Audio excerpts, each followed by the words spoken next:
겸손이라는 것은요, 그렇게 하나님의 은혜를 온전히 누릴 수 있는 힘입니다. 그런데 그 겸손은 단순히 내 상황 가운데서 여러 가지 일들을 받아들이면서 은혜를 누리는 것만으로 끝나지 않습니다. 겸손은요, 우리에게 대단한 능력과 힘을 주는 것을 오늘 말씀은 우리에게 가르쳐주고 계시지요. 1절의 말씀이 이렇게 적혀져 있습니다. 여호와의 다윗을 위하여 그의 모든 겸손을 기억하소서, 이렇게 고백하고 있습니다. 우리 개역 개정 이전에 번역된 성경, 우리가 쓰던 성경에는 그의 고난을 기억하소서 이렇게 적혀져 있습니다. 그 원어적인 게 다양한 의미들을 갖고 있는데 이번에 개역이 개정이 되면서 겸손이라는 표현으로 바뀌었습니다. 근데 저는 이 표현이 저희들에게 더 적합하다라는 생각들을 하게 됩니다. 그러면서 그 다윗의 기억해 주기를 원하시는 겸손의 모습이 어떤 모습인가가 그 밑에 적혀져 있습니다. 그가 여호와께 맹세하며 야곱의 전능자에게 서원하기를 내가 내 장막집에 들어가지 아니하며 내 침상에 오르지 아니하고 내 눈으로 잠들게 하지 아니하며 내 눈꺼풀로 졸게 하지 아니하기를 여호와의 처소 곧 야곱의 전능자의 성막을 발견하기까지 하리라 하였나이다 라고 적고 있습니다. 읽은 그대로 내가 여호와의 성막을 발견하기까지는 장막에도 들어가지 않고 침대에도 오르지 않고 잠도 자지 않겠습니다.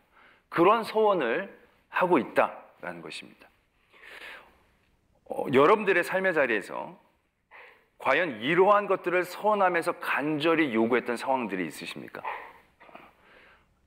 하나님, 내가 이걸 이루기까지 집에 들어가지도 않겠습니다. 하나님, 이거 이루어 주시기까지 내가 잠도 안 자겠습니다. 내가 하나님 이거 이루어지기까지 밥도 안 먹겠습니다. 내가 아무도 안 만나겠습니다. 뭐 이러한 각오를 하며 하나님 앞에 서원했던 어떤 일들이 혹시 있으신지요? 다들 편하게 사셔서 그런 험악한 자리에는 안 계셔 보신 것 같은데, 여러분 만약에 그렇게 서원할 일이 있다면 그 일들은 굉장히 긴박한 일일 것입니다. 내가 이 일들이 이루어지기까지는 집에도 안 들어가겠습니다. 내가 이 일들을 이루어지기까지는 밥도 안 먹겠습니다. 잠도 안 자겠습니다. 아무도 안 만나겠습니다. 뭐 이런 일이 있다면 이건 적어도 아주 긴박한 사망의 자리에 있다거나 가족이 아주 절체절명의 위기에 있다거나 아마 이런 굉장히 긴박하고 아주 큰 문제, 감당할 수 없는 그런 큰 고통의 자리일 것입니다. 그 정도 돼야 내가 이것 이루기까지는 이 정도 하겠습니다. 뭐 우리가 끽해봐야 아침 금식하겠습니다. 뭐 끽해봐야 새벽 기도 뭐 100일 열심히 나가겠습니다. 이 정도지 집에 안 들어가고 뭐 이런 거 별로 없잖아요. 근데 지금 다윗이 엄청난 걸 걸고 하나님 앞에 서원한다는 겁니다. 근데 그 서원의 내용이 바로 뭐냐면 자기의 안녕, 자기의 평안 이런 게 아니라는 거예요. 여호와의 장막, 그 성막을 발견하기까지는. 그러니까는 여호와의 성막을 발견하는 게 그렇게 긴박한 일일까? 이렇게 절체절명의 일이 될까? 아니 먹으면서 해도 되잖아요. 잠자고 일어나서 그 다음날 찾고 못 찾으면 또 잠자고 일어나서 그 다음날 찾아도 되는 일처럼 느껴지잖아요. 그런데 오늘 이 다윗은 그 일을 그 정도로 여기고 있지 않다는 겁니다. 주의 장막을 찾는 일이 그의 삶의 어떤 일보다도 간절한 일이 되어진다는 거죠. 먹는 일보다 자는 일보다 집의 평안과 안녕을 지키는 것보다도 그의 삶 가운데 이게 가장 간절한, 하지 않으면 견딜 수 없는, 이게 해결되지 않으면 아무것도 평안할 수 없는 그런 굉장한 무게감으로 이 일들을 받아들이고 있다는 사실들을 보게 된다는 거죠. 이게 다윗의 겸손이라는 겁니다. 겸손은 하나님의 일을 향한 끊임없는 에너지를 우리에게 준다라는 거죠. 겸손은 단순히 나를 낮춰서 어려운 상황 가운데서도 주신 은혜를 깨닫는 이 정도가 아니라 그 일들을 뛰어넘어 하나님의 일들을 향하여 멈출 수 없는 갈망과 열정을 주게 되는 것, 거기까지가 하나님이 우리에게 요구하시는 겸손의 내용이라는 것을 깨달아야 한다는 것이죠. 다윗은 그러한 겸손의 모습들을 가지고 있었다는 것입니다. 다윗이 처음엔 유대 지파의 왕이었어요. 그러다가 나중에 12지파의 왕으로 추대가 되어집니다. 12지파의 완전한 통합된 민족의 왕이 되고 난 다음에 다윗이 첫 번째로 했던 일들이 뭐냐면 다른 게 아닙니다. 직제를 세우고 성벽을 튼튼하게 하고 이런 게 아니라 하나님의 궤를 자신의 성으로 옮겨오는 일이었습니다. 그게 처음 왕이 되자마자 한 일입니다. 그 하나님의 성궤를 자신의 성으로 옮겨오는 것에 대해서 여러분들은 지금 다윗이 믿음이 좋으니까 하나님의 성궤를 자기의 성에 갖고 오고 싶은 건 너무 당연한 수순이 아닐까라고 생각하지만, 여러분들 그 이전에 이 성궤에 대한 히스토리를 안다면 다윗의 이러한 일들이 굉장히 쉽지 않은 일임을 알게 되실 겁니다. 왜냐하면 다윗이 성궤를 모셔오기 전에 70년 전에 어떤 일들이 있었느냐면 엘리 사사 시대에 블레셋과 전투를 하게 되어지는데, 이스라엘 백성들이 자기가 좀 불리하니까 성막을 그 전쟁에 가지고 옵니다. 그런데 그 전쟁에서 엄청난 패배를 경험하게 됩니다. 거의 몇만 명이 죽고요, 실로가 쑥대밭이 됩니다. 그리고 성궤까지 빼앗기게 되어지죠. 그리고 이 블레셋 사람들이 성궤를 자신의 신전 다곤 신전에 모셔두게 됩니다. 그랬더니 다곤 신성이 무너지게 되고 그 성궤가 있는 블레셋 땅에 전염병이 돌고 막 독종이 돌고 견딜 수가 없는 거예요. 그래서 결국 이 블레셋 사람들이 하나님의 성궤를 토해냅니다. 소에 성궤를 실어다가 유대 땅으로 보내는 거죠. 그 성궤가 벳세메스 땅에 도착하게 됩니다. 그때 벳세메스에 있는 사람들이 그 성궤를 들여다보자 엄청난 재앙이 일어납니다. 많은 사람들이 죽게 되어지죠. 두려워집니다. 그래서 거기 있는 사람들이 기럇 여야림에 있는 사람들에게 도움을 청합니다. 아마 그곳에 레위인들이 살고 있었던 것 같습니다. 이 성궤를 좀 가져가다오. 우리가 감히 성궤를 감당할 수가 없다. 그래서 기럇 여야림 사람들이 내려와서 그 성궤를 모시고 아비나답이라는 사람의 집에 성궤를 보관하게 됩니다. 그 전까지 성궤는 실로에 장막에 있었어요. 근데 실로가 쑥대밭이 되면서 이 성궤가 가 있을 곳이 없었던 것 같습니다. 그 성궤가 장막에 있었을 때는 그 앞에서 사람들이 제사도 드리고 예배도 드렸어요. 근데 그런 모든 터가 없어지고 나서 성궤 하나만 달랑 이 블레셋 사람들에게 또다시 빼앗기지 않기 위해서 산속 동네에 보관하게 되어진다는 거죠. 그리고 나서 사람들에게 이 성궤가 잊혀집니다. 그 전에 성궤는 그들에게 굉장한, 말하자면 성물이었죠. 거룩한 것이었어요. 근데 성궤를 끌고 들어간 전쟁에서도 엄청나게 패배한 거예요. 그리고 성궤를 잘못 만졌더니 엄청난 사람이 죽게 되는 거예요. 이 성궤는 그들에게 어떻게 보면 약간 두렵고 터부시 되어지는 존재로 잊혀져 가기 시작했다는 거죠. 70년 동안 성궤에 대한 얘기가 나오질 않아요. 딱 한 번 나오는데 언제 나오냐면 사울 왕이 또 블레셋하고 전쟁을 하다가 블레셋 진영에서 소동이 일어나는 거예요. 요나단이 그 진영에 들어가서 그 진영을 흐트러 놓는 거죠. 사울이 야 이거 해볼 만하다 이 싸움. 그래서 제사장에게 성궤 좀 찾아가지고 가지고 오라고 명령을 내립니다. 그런 가운데 블레셋 진영의 소동이 더 커지니까 사울 왕이 성궤 없이도 우리가 이길 수 있겠다. 그래서 제사장에게 그만둬라. 성궤 찬을 가져오는 일을 그만두게 됩니다. 그렇게 잠깐 언급만 되어지면서 또 사라지게 되어지죠. 70년입니다. 다윗이 태어나기 전부터 성궤에 대한 이야기들은 조금씩 전설처럼 사라진 겁니다. 성궤에 대한 간절함이나 성궤 앞에서 예배나 제사를 드리는 일도 없었던 상황이라는 얘기죠.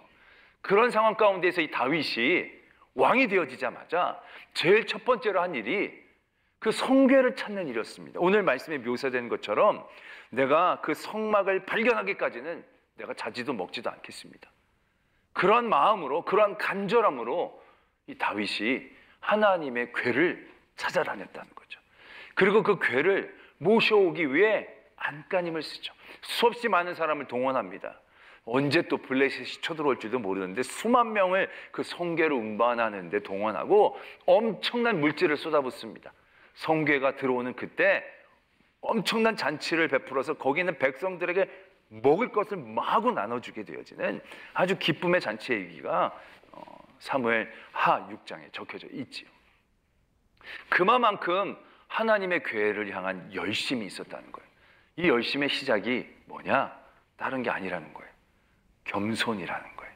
다윗이 하나님 앞에 자기를 한참 낮출 때 그 낮춤은 그냥 자기를 낮춤으로 끝나는 것이 아니라 그 높은 하나님을 향한 끊임없는 에너지로 그 다윗을 이끌어가게 했다라는 것입니다. 사무엘하에 괴가 들어오고 난 다음에 사무엘하 7장에 바로 어떤 사건이 이어지느냐 하면요, 여호와께서 주변의 원수들을 다 무찌르고 다윗으로 하여금 그 궁에 평안하게 거하게 하실 때에 다윗이 아주 창조적인 생각을 해내죠. 제가 이 대목을 읽을 때마다 참 놀라운 것은요, 아까 그 괴를 찾아 자기 성으로 데려온 것과 마찬가지의 창조적인 일들을 이 다윗이 하고 있다는 겁니다. 왜요? 처음부터 하나님의 괴는 태초는 아니고 광야에 있을 때부터 하나님께서 성막을 짓고 그 안에 성궤를 모시게 했다는 겁니다. 그건 일종의 그들에겐 법이었어요. 그래서 성궤는 당연히 천막에 있는 거라고만 생각한 거예요. 그런 가운데 그들은 광야에선 그들에게 천막에 있었지만 그들이 나라를 세우고 나서는 다 집 짓고 살았다는 얘기죠. 근데 다윗의 마음에 그 생각이 드는 거예요. 와, 우리는 이제 광야를 지나 우리의 땅에 들어와서 이렇게 좋은 궁에 집 짓고 사는데 하나님의 괴는 계속 천막에 있는 게 말이 되느냐. 집을 지어 드려야겠다. 이건 뭐 우리가 그렇게 믿음이 좋아서 이 정도가 아니라 완전히 생각을 바꾸는, 하나님을 향하여 끊임없이 고민하고 생각하지 않으면 얻기 어려운 그런 은혜의 생각이라는 것을 우리는 분명히 아셔야 한다는 것이죠. 왕이 놀고 먹는 자리가 절대 아닙니다.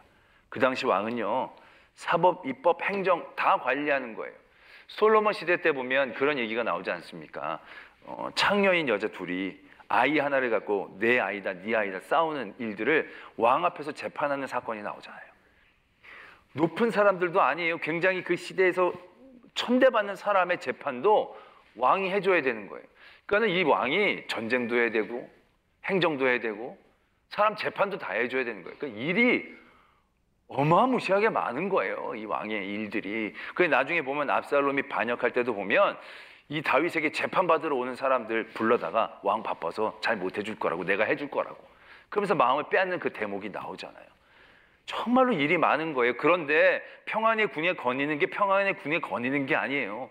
걸으면서도 끊임없이 생각하고 끊임없이 고민해야 될 그런 자리라는 거죠. 근데 거기에서 다윗이 하고 있는 생각, 품고 있는 마음은 뭐냐면, 나는 이렇게 편안하게 사는데 하나님의 괴는 저렇게 장막에 있구나, 이런 생각을 하고 있다는 것이죠.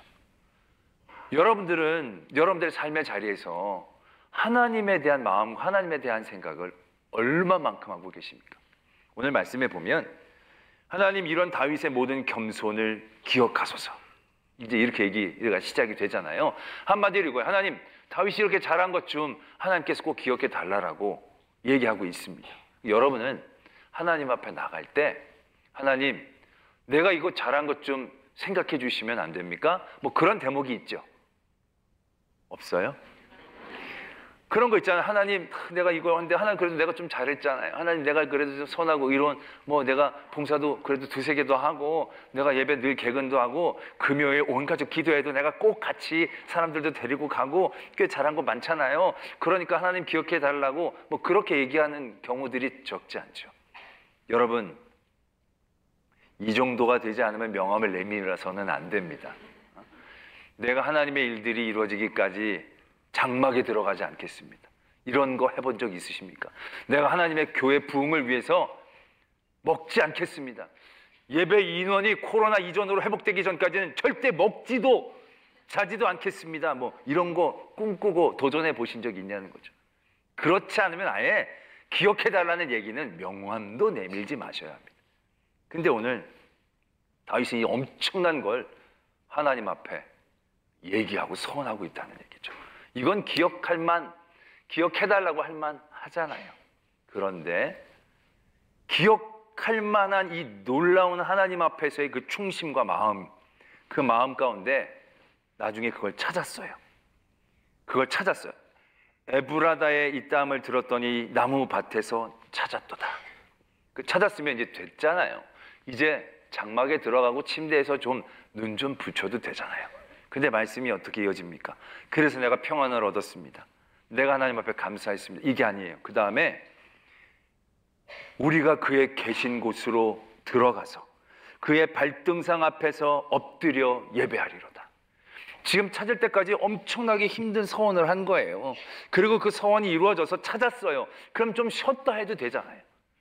좀 더 눈 좀 붙이고 나서 해도 되잖아요. 그런데 하나님을 향한 그 겸손은요, 그 열정이 멈추지를 않게 한다는 거예요. 하나님의 그 성막을 찾았더니 이제 쉬어야겠다라는 생각이 아니라 이제 그 성막의 자리로 나가야 되는 거죠.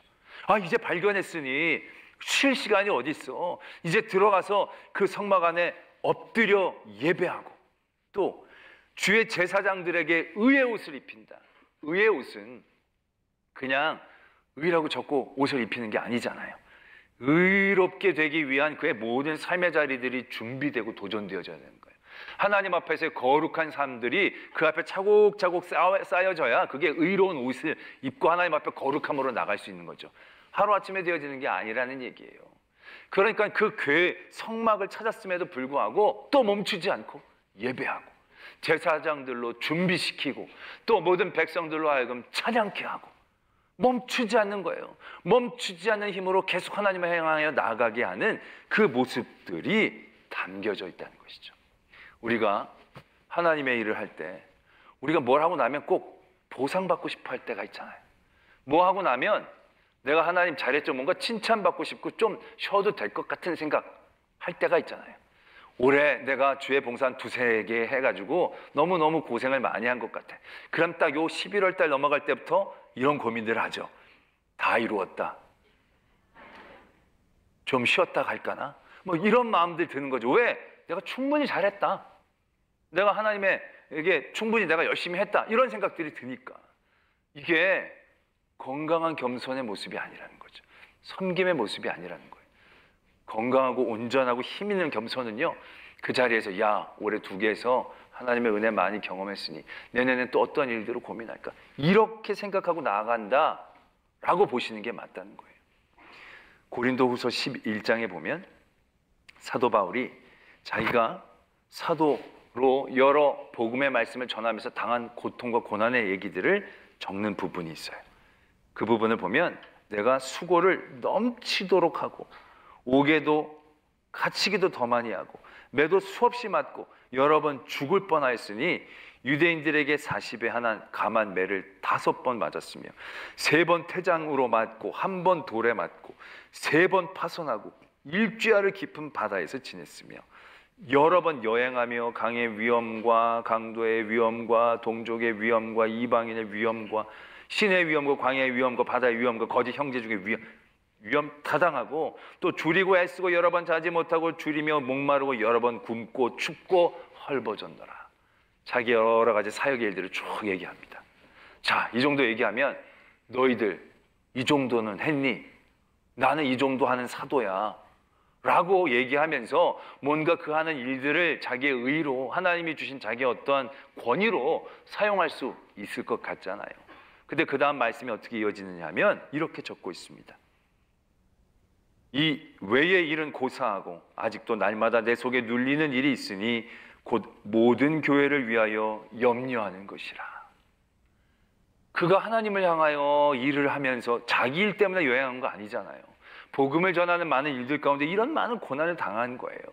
이 고난들을 하나님 앞에 내세우며 이제 나 좀 치료해달라고, 이제 나 좀 위로해달라고, 이제 나 좀 쉬게 해달라고 할 만하잖아요. 그런데 그런 모든 일을 하면 할수록 이 사도 바울의 마음 가운데는 어떤 마음이 들었냐면 내가 날마다 교회를 위하여 염려하는 일들 가운데 쌓여져 갔다는 거예요.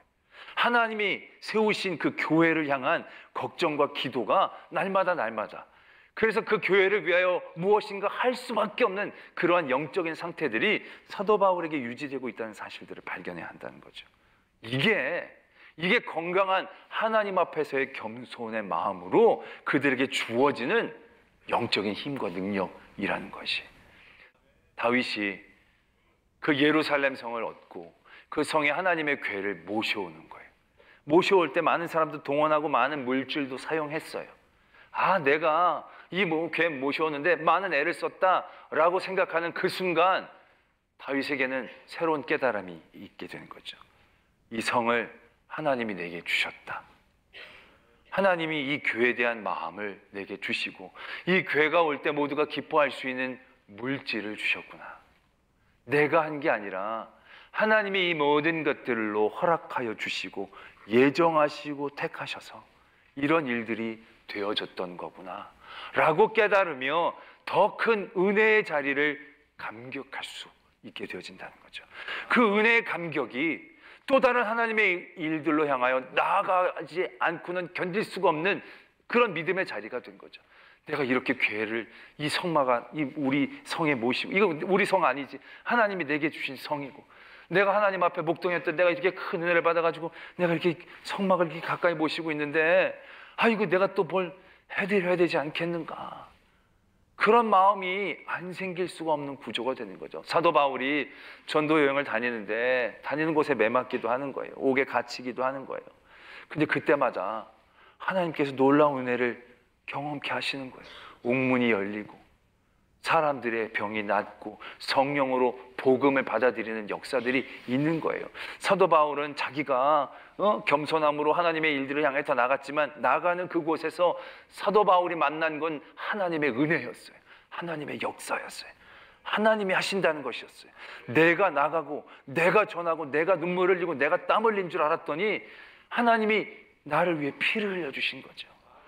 그래서 그 일들로 예비하신 사람을 만나는 거예요. 내가 전도를 하러 사람을 찾아가는 것이 아니라 하나님이 예비한 사람을 만나는 은혜와 역사를 경험케 해 주신다라는 것이죠.